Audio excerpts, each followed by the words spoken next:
On page 49 of your lesson book, you have a little C pentascale improvisation. And basically what that means is you're just going to play, C, D, E, F, G in any order. So it could be...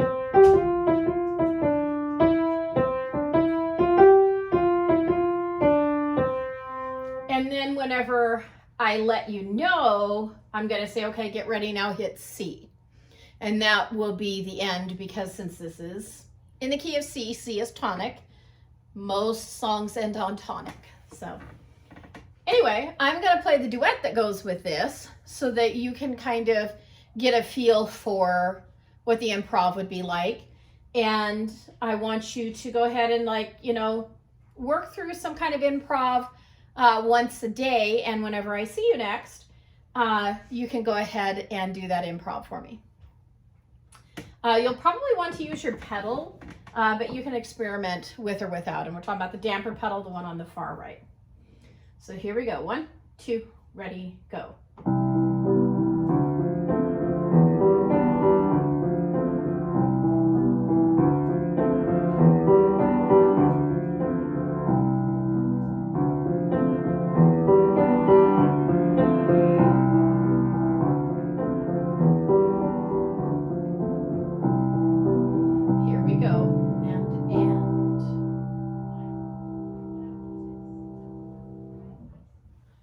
Even if you end a little bit after, it'll be just fine, because there's a tie there on my part that is 8 beats. So you could keep playing for a few beats and end anywhere in those 8 beats. So like I said, experiment with it and see what you think. D major, A major, E major. We are going to move on in the lesson book to what I want you to work on next. So pages 52 and 53 of your lesson book are going to talk about quarter rest, and a quarter rest is 1 beat of silence. So there's a rhythm at the top of the page. They want you to clap and count out loud and repeat. It's 4/4 time. You do not clap rests. Rests are open hand. So I'm going to face the camera so you can see a little bit better how you clap. I apologize for my attire. I've been cooking all day, so I didn't really want to wear anything very nice. Okay, so here we go. 1, 2, 3, 4. 1, 2, 3, 4. 1, 2, 3, 4. 1, 2, 3, 4. And that action is just to help you get used to the idea that rest doesn't require any touch. So you want to make sure you're not touching the keys during that rest. That's a really hard one for people. They tend to hold through rests, and very important to get those fingers off of the keys right there. Okay, I am going to do a few things here. I'm going to play Eine kleine Nachtmusik, which is a little night music, and counting out loud so that you have a feel for what it should sound like and feel like. And then I'm going to follow it up with a couple of duets. The first one's going to be practice tempo, and the second one is going to be performance tempo, so slower and faster. You do not have to play with the duets. They are there as a teaching tool. If they help, great. If they don't, just move on past them, okay? Don't worry about it. Okay, so to start with, Eine kleine Nachtmusik. 1, 2, ready, go. 1, 2, 3, 4. 1, 2, 3, 4. 1, 2, 3, 4. 1, 2, 3, 4. 1, 2, 3, 4. 1, 2, 3, 4. 1, 2, 3, 4. 1, 2, 3, 4. 1, 2, 3, 4. 1, 2, 3, 4. 1, 2, 3, 4. 1, 2, 3, 4. 1, 2, 3, 4. 1, 2, 3, 4. 1, 2, 3, 4. 1, 2, 3, 4. 1, 2, 3, 4. 1, 2, 3, 4. 1, 2, 3, 4. 1, 2,